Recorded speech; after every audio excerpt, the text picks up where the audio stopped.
నమస్కారం, స్వాగతం. ఈనాటి వార్తా విశేషాలు.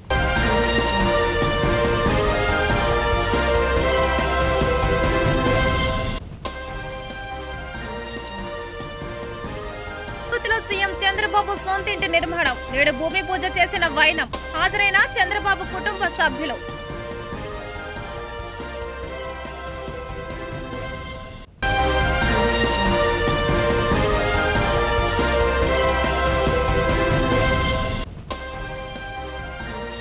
సీఎం పవన్ కుమారుడు మార్కు శంకర్ కు కొనసాగుతున్న చికిత్స. నిన్న రాత్రి హైదరాబాద్ నుంచి సింగపూర్ వెళ్లిన పవన్ నేరుగా ఆసుపత్రికి చేరుకుని కుమారుడిని చూసిన డిప్యూటీ సీఎం. అక్కడి వైద్యులు, అధికారులతో మాట్లాడిన పవన్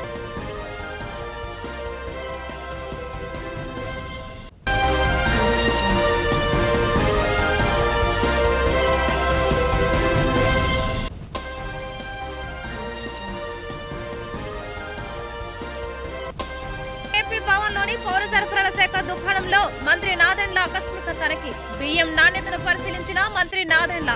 బియ్యం బస్తా తూకంలో తేడా రావడంతో సిబ్బందిపై ఆగ్రహం. ముఖ్యమంత్రి చంద్రబాబు రాజధాని అమరావతిలో సొంత ఇంటి నిర్మాణానికి సంకల్పించారు. నేడు భూమి పూజ కార్యక్రమం జరిగింది. చంద్రబాబు, నారా భువనేశ్వరి, నారా లోకేష్, బ్రాహ్మణి, దేవన్ష్ ఈ శంకుస్థాపన కార్యక్రమంలో పాల్గొన్నారు. అన్ని కార్యక్రమాలు శాస్త్రోక్తంగా నిర్వహించారు. దీనికి సంబంధించిన వీడియోను నారా లోకేష్ తన యూట్యూబ్ ఛానల్లో అప్లోడ్ చేశారు. చంద్రబాబు రాజధాని ప్రాంతంలోని వెలగపూడిలో సొంతంగా 5 ఎకరాల స్థలం కొనుక్కున్నారు. సచివాలయం వెనక ఉన్న E9 రహదారికి పక్కనే ఈ స్థలం ఉంది. ఓ రైతు నుంచి ఈ స్థలం కొనుగోలు చేశారు. డిప్యూటీ సీఎం పవన్ కుమారుడు మార్క్ శంకర్ కు చికిత్స కొనసాగుతుంది. సింగపూర్లోని ఆసుపత్రిలో మార్క్ శంకర్ కు చికిత్స చేస్తున్నారు. మార్క్ శంకర్ చేతులు, కాళ్లకు కాలిన గాయాలు కావడంతో పాటు ఊపిరితిత్తుల్లో పొగ చేరడంతో మార్క్ శంకర్ కు అత్యవసర వార్డులో చికిత్స అందిస్తున్నారు. పవన్ అక్కడి వైద్యులు, అధికారులతో మాట్లాడారు. పరిస్థితి గురించి వాకప్ చేసి ఆయన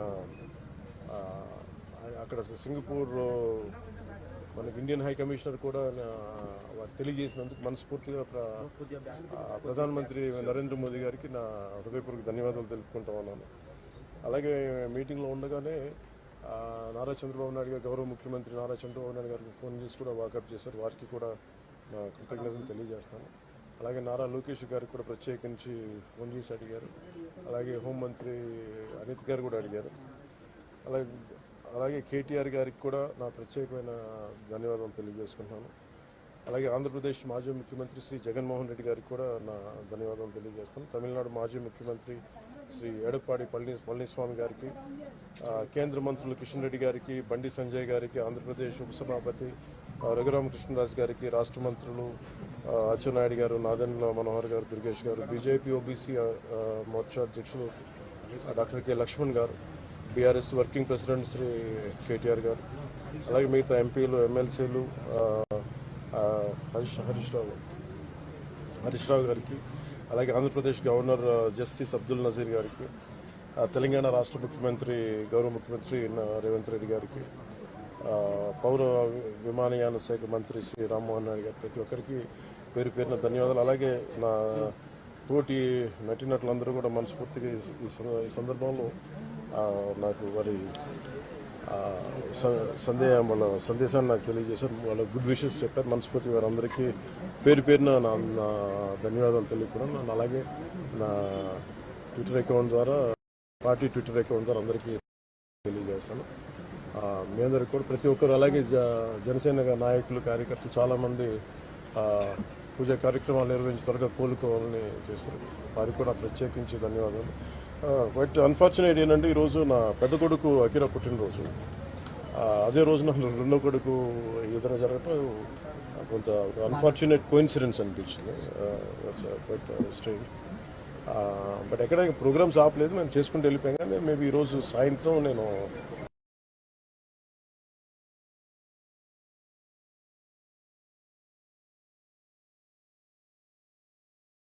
మొత్తం తెలుసుకొని చెప్పాను. అక్కడ అవసరమైన సహాయ కావాలని మేము చేస్తామని చెప్పాను. సో మనస్ఫూర్తిగా మీ అందరికీ పేరు పేరున, మీడియా మిత్రులందరికీ ప్రతి ఒక్కరికి పేరు పేరున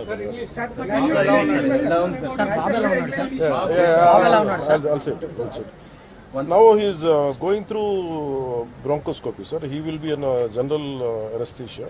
Will be going through bronchoscopy. Yeah, I thought because the problem is it will have a long-term impact because the kind of smoke they must have inhaled. I don't know how. So it will take some time actually to get the complete details.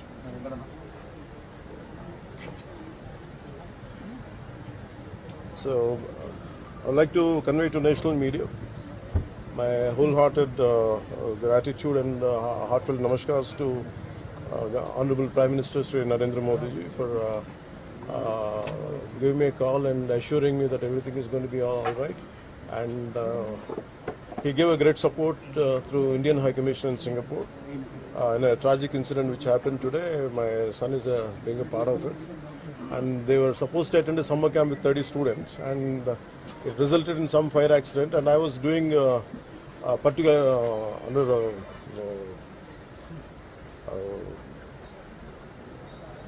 because and particularly vulnerable tribal groups related some road foundation is there, which is called Adavitalli Bata. I've been visiting there. So today morning I got a call from my wife around 8ish or 8:30. This kind of incident happened. Suddenly I got a call from the school, and they had asked me in a panic call. I said they asked me to come to the school. Some fire accident happened. But when I heard it, actually I thought it was a very simple, some kind of very simple incident. But then later I realized. Delhi AP భవన్లోని పౌర సరఫరాల శాఖ దుకాణంలో మంత్రి నాదెండ్ల మనోహర్ ఆకస్మిక తనిఖీ చేశారు. బియ్యం నాణ్యతను మంత్రి నాదెండ్ల పరిశీలించారు. బియ్యం బస్తా తూకాల్లో తేడా రావడంతో సిబ్బందిపై ఆగ్రహం వ్యక్తం చేశారు. ప్రైవేటు వ్యక్తుల ఆధీనంలో ఉన్న దుకాణాన్ని సీజ్ చేశారు. ఇకపై ఏపీ ప్రభుత్వ ఆధ్వర్యంలోనే దుకాణం నడుస్తుందని ప్రకటించారు. మాజీ ముఖ్యమంత్రి వైఎస్ జగన్మోహన్ రెడ్డి పోలీసులకు బహిరంగ క్షమాపణ చెప్పాలని ఆంధ్రప్రదేశ్ అధికారుల సంఘం రాష్ట్ర అధ్యక్షులు జనకుల శ్రీనివాసరావు డిమాండ్ చేశారు. అనంతపురం జిల్లాలో పోలీసులను ఉద్దేశించి బట్టలోడు తీస్తామని వ్యాఖ్యలు చేయడం పోలీస్ అధికారుల సంఘం తీవ్రంగా ఖండిస్తుందని స్పష్టం చేశారు. జగన్ క్షమాపణ చెప్పకపోతే న్యాయ పోరాటం చేస్తామని చెప్పారు. అందరికీ నమస్కారం. నా పేరు జనకుల శ్రీనివాసరావు. నేను ఆంధ్రప్రదేశ్ పోలీస్ అధికారుల సంఘం రాష్ట్ర అధ్యక్షుడిని. నిన్నటి దినం ఉమ్మడి అనంతపురం జిల్లా, ప్రస్తుత సత్యసాయి జిల్లా రామగిరి మండలం పాపిరెడ్డిపల్లి గ్రామంలో శ్రీ వైఎస్ జగన్మోహన్ రెడ్డి గారు పోలీసులను ఉద్దేశించి పోలీసులందరి బట్టలు విప్పి నిలబడతానని చెప్పినటువంటి వ్యాఖ్యలను ఆంధ్రప్రదేశ్ పోలీస్ అధికారుల సంఘం తీవ్రంగా తీసుకుంటుంది. ఈ వ్యాఖ్యలను తీవ్రంగా ఖండిస్తూ ఉన్నాం. ఇటువంటి వ్యాఖ్యలు ఒక మాజీ ముఖ్యమంత్రిగా ఉన్న మీరే ఇలా మాట్లాడితే ఈ సభ్య సమాజం ఏమనుకుంటుందో ఒకసారి మీరు ఆలోచించాల్సిన చెప్పి ఈ సందర్భంగా విజ్ఞప్తి చేస్తూ ఉన్నాం. అలాగే పోలీసులు ఎప్పుడు కూడా రాగద్వేషాలకి అతీతంగా మేము పనిచేస్తూ ఉన్నాం. పనిచేస్తున్న మాపై ఈ విధంగా మాట్లాడటం సరికాదని గతంలో కూడా చెప్పాం, ఇప్పుడు కూడా మరొకసారి విజ్ఞప్తి చేస్తూ ఉన్నాం. ఎంత దారుణంగా మాట్లాడుతున్నారో ఒకసారి మీరు మననం చేసుకోండి. అట్లాగే పోలీసులు అక్కడ శాంతి భద్రతలు లేవని చెప్పి మాట్లాడారు, భద్రతా వైఫల్యం జరిగినట్టుగా మాట్లాడారు. ఇవి కేవలం ఉద్దేశపూర్వకంగా ఒక రాజకీయ మైలేజ్ కొరకు మీరు ఊగిపోతూ మాట్లాడినట్టుగా ఆంధ్రప్రదేశ్ పోలీస్ అధికారుల సంఘం భావిస్తూ ఉన్నది. ఎందుకంటే చాలా అంటే ఎట్లా ఉందంటే మీరు మాట్లాడే మాటలు పోలీసు అందరి బట్టలు తీస్తారంటే పోలీసు బట్టలు ఎవరంటే వారు వేసుకోవటానికి, ఎవరంటే వాళ్ళు విప్పుకోవటానికి ఇదేమన్నా ఫ్యాషన్ షో అనుకుంటున్నారో నాకు అర్థం కావడం లే. ఇదేమన్నా ఫ్యాషన్ షోనా? ఎవరైనా బట్టలు ఇప్పదీసి చూసుకుని వెళ్ళిపోవటానికి? పోలీసులు అంటే ఒక రాజ్యాంగ పరంగా ప్రజా భద్రతకి, ప్రజా రక్షణకి సంబంధించినటువంటి ఒక ఉక్కు కవచం ఇది పోలీసు యూనిఫామ్ అంటే. దీని అందరూ రానున్న 15 ఏళ్ల పాటు కూటమి ప్రభుత్వం అధికారంలోనే ఉంటేనే రాష్ట్ర అభివృద్ధి సాధ్యమవుతుందని విజయవాడ తూర్పు ఎమ్మెల్యే గద్దె రామ్మోహన్ అన్నారు. 3 పార్టీల నాయకులు సాయోధ్యంతో పనిచేసి కూటమిని మరింత బలోపేతం చేసేందుకు కలిసికట్టుగా కృషి చేయాలని పిలుపునిచ్చారు. ఈరోజు తూర్పు నియోజకవర్గంలో కూటమి కార్యాలయం ఏర్పాటు చేసుకుంటాం. చాలా సంతోషం. ఎందుకంటే జనసేన పార్టీ అధ్యక్షుడు పవన్ కళ్యాణ్ గారు మంచి సంకల్పంతో కూటమిని ఏర్పాటు చేసి చంద్రబాబు నాయుడు గారి ఆలోచన విధానం, మోడీ గారి విజయాన్ని 3 పార్టీలు కూడా కూటమి ఏర్పాటు చేసి 2024లో విజయాన్ని ఇచ్చినటువంటి కూటమి ప్రజలందరూ కూడా మంచి సర్వీస్ చేయాలని ఒక సంకల్పంతో ఈరోజు ఈ కార్యాలయాన్ని ఓపెన్ చేసుకోవటం చాలా సంతోషం. మేము ఒకటే చెప్తా ఉన్నాం, ఈ రాష్ట్ర ప్రజలందరూ కూడా గత 5 సంవత్సరాల్లో జగన్మోహన్ రెడ్డి చేసిన అరాచకాలకి ఎన్నో ఇబ్బందులు పడ్డారు. ఈరోజు కూటమి ప్రభుత్వం వచ్చినాక మరి ఎంత సంక్షేమ పథకాలు కానివ్వండి, అభివృద్ధి కానివ్వండి, అదేవిధంగా రోడ్లు కానివ్వండి, ఏదైతే సంక్షేమ పథకాలు ఇచ్చారో ఎన్ని ఇబ్బందులు ఉన్నప్పుడు కూడా చంద్రబాబు నాయుడు గారు ముందు తీసుకెళ్ళటం, మరి ఇవన్నీ చూస్తూ ఉంటే కూటమి ఈ విజయాన్ని ఇచ్చినటువంటి ప్రజలు మరి కూటమి వచ్చి 10 నెలలు అయినప్పటికీ కూడా ఎన్నో కష్టాలు ఉన్నప్పుడు కూడా మరి ముందుకు తీసుకెళ్తున్నట్టు ఈ కూటమి విజయాన్ని మరి ప్రజలకి అదేవిధంగా ఈ కూటమికి ఈ కార్యకర్తలు, టీడీపీ కార్యకర్తలు కానివ్వండి, బీజేపీ జనసేన కార్యకర్తలకు కూడా అండగా ఉంటూ మరి గద్దె రామ్మోహన్ రావు గారు రాష్ట్రంలో ఎక్కడ విధంగా జరుగుతుందో లేదో తెలియదు కానీ కూటమి కరెక్ట్గా తూర్పు నియోజకవర్గంలో ఏ సమస్య ఉన్నా ఏ కార్యకర్త వెళ్ళినప్పటికి కూడా గద్దె రామ్మోహన్ రావు గారు ఆ సమస్యలను పరిష్కరించటం, ఆ ప్రజలకు అందుబాటులో ఉండటం, కూటమికి కావాల్సిన అన్నీ కూడా ఆ కార్యకర్తలకు ఇవ్వటం అనేది చాలా సంతోషం. కాబట్టి ఈ కూటమి కార్యాలయం మంచిగా ఈ ప్రాంతాన్ని అభివృద్ధి చేసుకునే విధంగా ఈ ప్రాంత ప్రజల కష్ట సుఖాలు తెలుసుకొని ప్రజల్లోకి ఆ పరిష్కారం ఇచ్చే మార్గంగా తీసుకెళ్లాలని ఈ కార్యాలయాన్ని ఓపెన్ చేసినటువంటి మరి టీడీపీ డివిజన్ అధ్యక్షుడు బాబురావు గారు కానివ్వండి, అట్లాగే జనసేన డివిజన్ అధ్యక్షులు మన కృష్ణమోహన్ గారు, అట్లాగే బీజేపీ పవన్ కుమార్ గారు, అట్లాగే అందరికి కూడా పేరు పేరున మనస్ఫూర్తిగా ధన్యవాదాలు చెప్పుకుంటూ సెలవు తీసుకుంటా ఉన్నాం. అందరికీ నమస్కారం. ఈ రోజు విజయవాడ తూర్పు నియోజకవర్గంలో కూటమి ఆఫీస్ ఏర్పాటు చేసుకోవడం జరిగింది. అందరికీ తెలుసు, ఈ రాష్ట్రంలో 2024 జరిగిన ఎన్నికల్లో భారతదేశంలోనే కని విని ఎరగని రీతిలో 94% సీట్లు గెలుచుకొని ఒక చరిత్ర సృష్టించడం జరిగింది. ఆ కూటమిలో Telugu Desam party, Janasena, BJP party ముగ్గురు కూడా కూటమిగా ఏర్పడి ప్రజల ముందుకు వెళ్లారు మేనిఫెస్టోతో. తద్వారా ఘనమైన విజయం సాధించిన సంగతి మనందరికీ తెలుసు. ఈ కూటమి ద్వారా గత ప్రభుత్వం 5 సంవత్సరాలు చేసిన విధ్వంసాన్ని ప్రజలకు దూరం చేసి ఒక మంచి పరిపాలన, మంచి ప్రభుత్వం, ప్రజలందరూ కూడా ప్రజాస్వామ్యబద్ధంగా చక్కగా అందరూ ఉపాధి పొంది ప్రతి ఇంట్లో కూడా ఒక వ్యాపారస్తుడు తయారయ్యే విధంగా మన ఆంధ్ర రాష్ట్రాన్ని భారతదేశంలోనే ఒక ఉన్నత రాష్ట్రంగా తీర్చిదిద్దడానికి ఈ కూటమి ప్రయత్నాల్లో భాగంగా ఈ సంవత్సరం జీడిపి వృద్ధి రేటు కూడా భారతదేశంలోనే 2వ రాష్ట్రంగా వచ్చిన సంగతి కూడా మనందరం మర్చిపోకూడదు. అలాంటి ప్రభుత్వం ఇంకా అనేక సంవత్సరాలు కొనసాగాలి అంటే ఖచ్చితంగా కూటమి నాయకులు, కార్యకర్తలు అందరూ కూడా రాష్ట్ర భవిష్యత్తు కోసం, రాష్ట్రంలో యువత యొక్క అవసరాల కోసం, అందరూ ఉపాధి పొందేదానికి, ఉద్యోగాలు పొందేదానికి, బాగా చదువుకోవడానికి, వీటన్నిటి కూడా కూటమి ప్రభుత్వం ఇంకా కొనసాగాలి అనేది ప్రజల్లో వస్తున్న ఆకాంక్ష.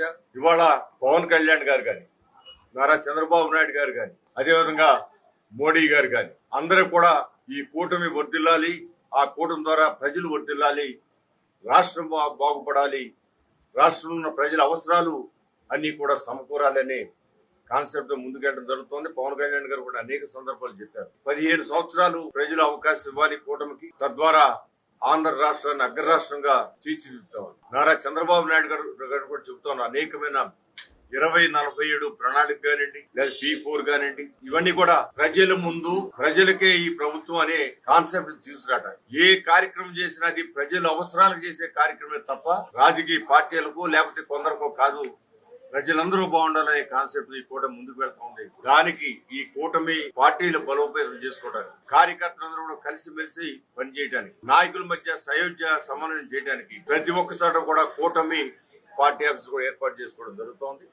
ఆ విధానంలో విజయవాడ తూర్పు నియోజకవర్గంలో ఈ కొండల ప్రాంతంలో కూటమి పార్టీ ఆఫీస్ ఏర్పాటు చేసుకున్నాం. కూటమి నాయకులందరూ కూడా ఇక్కడ కూర్చుని ఆలోచనలు చేసి ఏ విధంగా విజయవాడ తూర్పు నియోజకవర్గంలో కూటమి ప్రభుత్వాన్ని బలోపేతం చేయడానికి మనందరం కూడా ఒకరికొకరు సహకరించి ముందుకు వెళ్లాలని తెలియజేసే విధంగా ఈ కూటమి కార్యాలయాన్ని ఏర్పాటు చేయడం జరిగింది. రాష్ట్ర వ్యాప్తంగా వయసు మీరిందన్న సాకుతో విధుల నుంచి తొలగించిన ఆప్కాస్ కార్మికులను వెంటనే విధుల్లోకి తీసుకోవాలని సిపిఎం నాయకులు దోనేపూడి కాశీనాథ్ డిమాండ్ చేశారు. ఆధారంగా కార్మికులు పొట్టకొడుతున్న ప్రభుత్వ వైఖరిని ఆయన తీవ్రంగా ఖండించారు. తొలగించినటువంటి కార్మికుల్ని రాష్ట్ర వ్యాప్తంగా మళ్ళీ తిరిగి విధుల్లోకి తీసుకోవాలా? లేదు, మీరు నిజంగా కనుక దానికి కట్టుబడి ఉండేటట్టయితే వాళ్ళ బిడ్డలు ఎవరైతే ఉన్నారో, వాళ్ళ కుటుంబాల్లో ఎవరైతే ఉన్నారో వాళ్ళని అదే ఉద్యోగాల్లో తిరిగి తీసుకోవాలి. ఇది మీకు నిజంగా చిత్తశుద్ధి ఉంటే వాళ్ళైనా ఉండాలి, లేదా కుటుంబ సభ్యుల్లో ఇంకొకళ్ళైనా సరే పనిలో పెట్టాలి. ఇది ఆప్కాస్లో ఉన్నటువంటి ఇది రూలు రైము అని చెప్పనేటువంటి పేరుతో, ప్రొవిజన్ లేదని చెప్పనేటువంటి పేరుతో రూల్స్ చెప్తే కుదరదు. అందుకని తక్షణం ఆ పని చెయ్యాలి అని చెప్పనేటువంటి డిమాండ్ ముందుకు వస్తా ఉంది. ఇంతేకాదు పెండింగ్ సమస్యలు అనేకం ఉన్నాయి. మున్సిపల్ కార్మికులకు సంబంధించి ఆ సమస్యల పరిష్కారంలో కూడా ప్రభుత్వం జాప్యం చేస్తా ఉంది. సమ్మె కాల్పు ఒప్పందాలు ఎంతవరకు అమలు జరపడం వల్ల సమ్మెలో ఇచ్చినటువంటి జీవోలను అమలు జరిపేటువంటి పరిస్థితి లేదు. ఇంజనీరింగ్ కార్మికులకి ఇంతవరకు జీతాలు ఇస్తున్నటువంటి, పెంచినటువంటి జీతాలు ఇవ్వాలనే కనీసమైనటువంటి ఆలోచన లేనటువంటి ఈ కూటమి ప్రభుత్వానికి, ఈ చంద్రబాబు నాయుడుకి, పవన్ కళ్యాణ్కి పని భారం ఎక్కువైనా, ఆ పనిలో వయోభారం కుంగుతూ ఉన్నా పనిని చేసుకుంటూ నగరాన్ని పరిశుభ్రం చేసేటువంటి దాంట్లో ముఖ్యమైనటువంటి కీలకమైనటువంటి పాత్ర పోషిస్తూ ఉన్నటువంటి వాళ్ళని ఇళ్లకు పంపించడానికి, విధుల నుండి తొలగించడానికి నీకు మనసట్టా వచ్చిందా ముఖ్యమంత్రి అని చెప్పని అడుగుతున్నాం. అందుకని ఇది ఎంత మాత్రం కూడా సరైనటువంటిది కాదు. ఇది తక్షణం వీళ్ళ పనిలోకి తీసుకోవాలి, లేదా వాళ్ళ కుటుంబ సభ్యుల్లో ఒకళ్ళని వెంటనే విధుల్లోకి తీసుకునేటువంటి దానికి ప్రయత్నం జరగాలి. ఈ రెండింటిలో ఏ ఒక్కరు జరగకపోయినా రాష్ట్ర వ్యాప్తంగా ఉద్యమం చేస్తాం. రాష్ట్ర వ్యాప్తంగా ఉద్యమాన్ని తీసుకొచ్చి తిరిగి మళ్ళీ ఆయన విధుల్లో పెట్టించేటువంటి దానికి నువ్వు తీసుకునేటట్టుగా చేయడానికి ప్రయత్నం చేస్తాం. ఇంజనీరింగ్ కార్మికులు కూడా వాటర్ సప్లై కానీ, పార్క్ సెక్షన్ కానీ, వెహికల్ డిపోలో ఉన్న మెకానికల్ కానీ, పల్నాడులో అంగన్వాడీ టీచర్లపై తెలుగుదేశం పార్టీ నాయకుడు చేసిన దాష్టికంపై ముఖ్యమంత్రి చంద్రబాబు స్పందించారని ఆంధ్రప్రదేశ్ బహుజన ఆత్మగౌరవ సమితి అధ్యక్షులు పోతుల బాలకోటయ్య డిమాండ్ చేశారు. నిందితునిపై ఎస్సీ ఎస్టీ అట్రాసిటీ యాక్ట్ నమోదు చేయాలని, అంగన్వాడీ టీచర్కు భద్రత కల్పించాలని కోరారు. విజయవాడ ప్రెస్ క్లబ్లో నిర్వహించిన మీడియా సమావేశంలో మాట్లాడిన ఆయన, గత ప్రభుత్వంలో జరిగిన ఇలాంటి సంఘటనలు కూటమి ప్రభుత్వంలో కూడా జరిగితే ప్రభుత్వ పాలనకు మాయని మచ్చ తెస్తాయని అభిప్రాయపడ్డారు. ఇలాంటి సంఘటనలు పదే పదే జరిగితే మళ్లీ దళితులు రోడ్లపైకి వచ్చే అవకాశం ఉందని హెచ్చరించారు. నేను ఏడాది అయింది పూలదండలో దారులాగా దాష్టీకాల మీద పోరాడిన ఉద్యమకారులకు కానీ బిడ్డలకు కానీ ఏమి రక్షణ ఉందంటున్నా నేను. మరి ఏం మాట్లాడాలి? నేను దీన్ని విమర్శ కాదు. నేనేందంటే ఒక అద్భుతమైన విషయం మీరే చెప్తున్నారు. 164 సీట్లు వచ్చినాయి. 97.2 మాకు అద్భుతమైన రిమార్క్ వచ్చి అద్భుతమైన ఫలితాలు వచ్చినాయి. మాకు ఓట్లు వచ్చినాయి, సీట్లు వచ్చినాయి. 3 పార్టీలు కలిసి మేము పోరాడామని మీరే చెప్తున్నారు. మరి ఈ దాష్టీకాల మీద చేసిన కమిషన్ రాజ్యాంగబద్ధమైన కమిషన్ సార్, రాజ్యాంగబద్ధమైన కమిషన్లు. ఈ రోజున మీరు వేసిన కార్పొరేషన్ల కమిషన్లు కొన్ని వేయకపోయినా నష్టమేం లేదు, కానీ ఇవి అరాచకాలకు సంబంధించింది. నేనేం చెప్తున్నానంటే ఈ రాష్ట్రంలో శాంతి భద్రతలు అవసరం. గత జగన్మోహన్ రెడ్డి గారి శాంతి భద్రతలు గద్దలా తల్లుకుపోయాడు. ఆయన ఎక్కడ పెట్టాడో తెలియదు. పైగా మళ్ళీ ఆయన ఏదో చేస్తా ఉంటున్నాడు. సరే, ఆయన ఏం చేస్తాడో మాకు అనవసరం, మీరేం చేయించుకుంటారో మాకు అనవసరం, అది మీ పంచాయతీ. మరి కమిషన్లు ఎందుకు నియమించరండి? తప్పనిసరిగా ఈ రోజున రాష్ట్ర ముఖ్యమంత్రి గారి కానీ, డిప్యూటీ ముఖ్యమంత్రి కానీ అభిమానంతో, ప్రేమతో ఆ 5 ఏళ్ల ఉద్యమ కార్యాచరణ పంచుకున్న నాయకులుగా, ఈ సామాజిక కులాల ప్రతినిధులుగా మా కమిషన్లు వెంటనే వెయ్యండి. మీరు వెయ్యకపోతే చాలా తప్పు చేసిన వాళ్ళు అవుతారు. వీటిని అట్టిపెట్టుకోకండి. తప్పనిసరిగా మిత్రులారా, ఈ విధమైన అంశాలనే ప్రభుత్వం దృష్టికి తీసుకెళ్ళలేకపోతే ప్రభుత్వం వచ్చే సుఖమేముంది? చైతన్యవంతమైన సమాజం ఏముంది? ఈ రోజున ఇప్పటికీ కూడా ప్రభుత్వ యొక్క నమూనాని, ప్రభుత్వ యొక్క ప్రణాళికల్ని, అభివృద్ధుల్ని మనం ఏం తప్పుపట్టాం. ఇంకా ఆంధ్ర రాష్ట్రంలో బిడ్డలకు ఉద్యోగాలు వస్తున్న సందర్భం అయితే ఏం లేదు. అభివృద్ధి నమూనా ఇంకా ప్రణాళికల్లోనే ఉంది, ఇంకా గాడిలో పడలా. కాబట్టి ముఖ్యంగా ఎస్సీ ఎస్టీల మీద, ఈ దాష్టీకాల మీద మీరు చర్యలు తీసుకోవాలి. ఇదిగోండి, స్వర్ణలత బిక్కుబిక్కుమంటూ భయం నీడన బతుకుతుంది. అది అసలే పల్నాడు ప్రాంతం. ఈ స్వర్ణలత ఆవేదన చెంది 2 బిడ్డలు కలిగిన తల్లి చెందుతుంటే స్వయంగా మేమే వెళ్ళాం. స్థానిక ఎమ్మెల్యేతో కూడా మాట్లాడాం. ఈ బిడ్డలకి రక్షణ కావాలి అని అంటే తప్పనిసరిగా రాజ్యాంగబద్ధమైన కమిషన్లు నియమించండి, వెంటనే నియమించండి. అప్పుడు ఈ బిడ్డలకి రక్షణగా ఉంటాం. అంటే ఒక్క మాట చెప్తున్నాను మిత్రులారా, గత ప్రభుత్వ పరిపాలనలో జరిగిన లోపాలు లేదా శాపాలు, పాపాలు, తాపాలు ఈ ప్రభుత్వంలో కనిపించకూడదు. ప్రజలు కోరుకుందని ఉద్యోగాలు కోరుకున్నారు, ఉపాధి అవకాశాలు కోరుకున్నారు, ఎన్నికల సందర్భంగా ఇచ్చిన హామీలను కోరుకున్నారు. అంతకంటే ముఖ్యంగా గత ప్రభుత్వంలో ఉన్న దాష్టీకాల మీద కూడా అలాంటివి జరగకూడదని కోరుకున్నారు. తప్పనిసరిగా మీరు గత ప్రభుత్వంలో జరిగిన అవినీతిని లేదంటే ఆర్థిక కుంభకోణాలను మీరు పట్టుకుంటారో లేదో నాకు తెలియదు, కానీ ఈ బిడ్డలకు సంబంధించిన రక్షణ కావాలి. ఈ రాష్ట్రంలో ఆత్మహత్యలు జరుగుతున్నాయి, హత్యలు జరుగుతున్నాయి, శర పరంపరగా జరుగుతున్నాయి. ఉదయం పేపర్ తెరిస్తే ఏదో ఒక సంఘటన వస్తుంది. తప్పనిసరిగా దీనికి సంబంధించిన నియంత్రణ అంశాలని వీటిని ఎలా నిర్మించాలి, ఎలాంటి చైతన్యవంతమైన కార్యక్రమాలు తీసుకోవాలనే అంశం మీద కూడా ఆలోచించి తప్పనిసరిగా ముఖ్యమంత్రి చంద్రబాబు నాయుడు గారు తక్షణమే ఎస్సీ ఎస్టీ కమిషన్ల భర్తీ చేసి ఈ రాష్ట్రంలో ఉన్న అత్యధిక ఉన్న ఎస్సీ ఎస్టీలకి భద్రత కలుగు చేయాలని, భరోసా ఇవ్వాలని మీ ద్వారా రాష్ట్ర ముఖ్యమంత్రి గారిని మరోమారు విజ్ఞప్తి చేస్తున్నాను. ధన్యవాదాలు. జై అమరావతి, జై ఆంధ్రప్రదేశ్.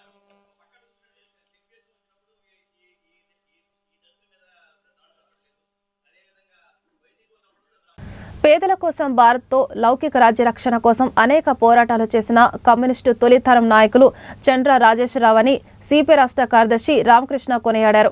11 ఏళ్ల నరేంద్ర మోడీ పాలనలో భారత్లో లౌకికవాదాన్ని తుంగలు తొక్కే ప్రయత్నాలు జరుగుతున్నాయన్నారు. కేంద్రం అనుసరిస్తున్న ప్రజా వ్యతిరేక విధానాలకు వ్యతిరేకంగా చండ్ర రాజేశ్వరరావు స్ఫూర్తితో కమ్యూనిస్టు అందరూ కలిసి పనిచేస్తామని వెల్లడించారు. 6 సంవత్సరాల పాటు భారత కమ్యూనిస్ట్ పార్టీ జాతీయ ప్రధాన కార్యదర్శిగా పనిచేసిన ఏకైక కామ్రేడ్ చండ్ర రాజేశ్వరరావు గారు. అంతేకాదు మన ఆంధ్రప్రదేశ్ రాష్ట్రంలో కూడా మొదట్లో కమ్యూనిస్టు ఉద్యమానికి నేతృత్వం వహించిన తొలితరం నాయకులు అవునన్నా కాదన్నా ఇద్దరు. ఒకరు చండ్ర రాజేశ్వరరావు గారు, 2 పుచ్చలపల్లి సుందరయ్య గారు. కాబట్టి ఏమంటే ఆనాడు ఉమ్మడి ఆంధ్రప్రదేశ్ రాష్ట్రంలో కార్యదర్శిగా ఉండడము, ఆ తర్వాత తెలంగాణ సాయుధ పోరాటానికి నాయకత్వం వహించడం, భారత కమ్యూనిస్ట్ పార్టీ జాతీయ ప్రధాన కార్యదర్శిగా సుదీర్ఘకాలం పనిచేయడం, దున్నేవాడికి భూమి దక్కాలి, పేదవాడికి ఇళ్ల స్థలం ఇవ్వాలి, ఇల్లు ఇవ్వాలని పోరాటం చేసిన వ్యక్తి.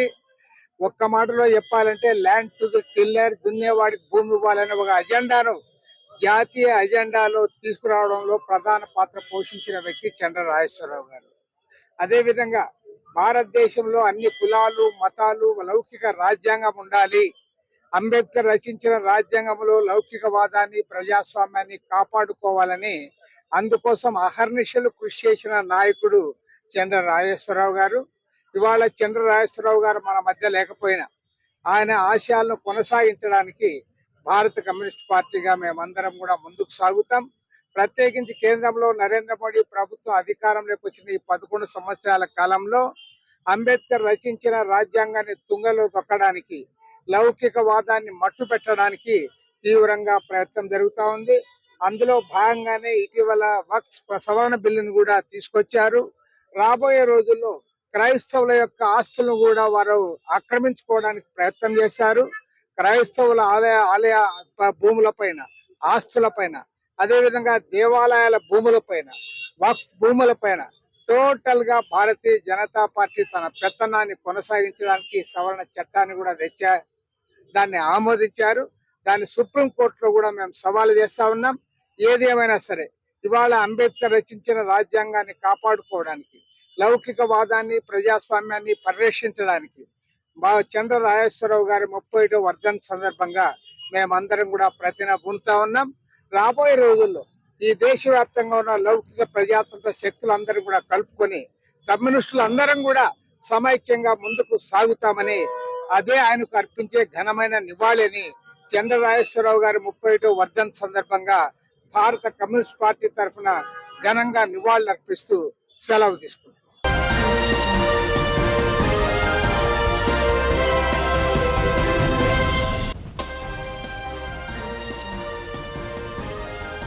సీఎం చంద్రబాబు సొంతింటి నిర్మాణం, నేడు భూమి పూజ చేసిన వైనం, హాజరైన చంద్రబాబు కుటుంబ సభ్యులు.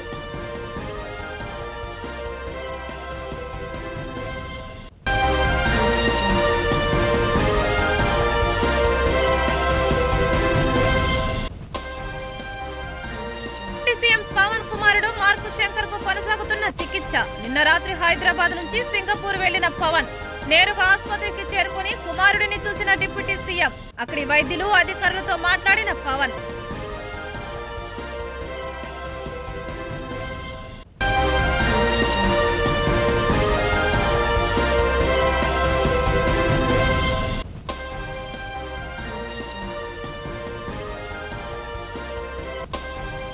భవన్లోని పౌర సరఫరాల శాఖ దుకాణంలో మంత్రి నాదెండ్ల ఆకస్మిక తనిఖీ. బియ్యం నాణ్యతను పరిశీలించిన మంత్రి నాదెండ్ల.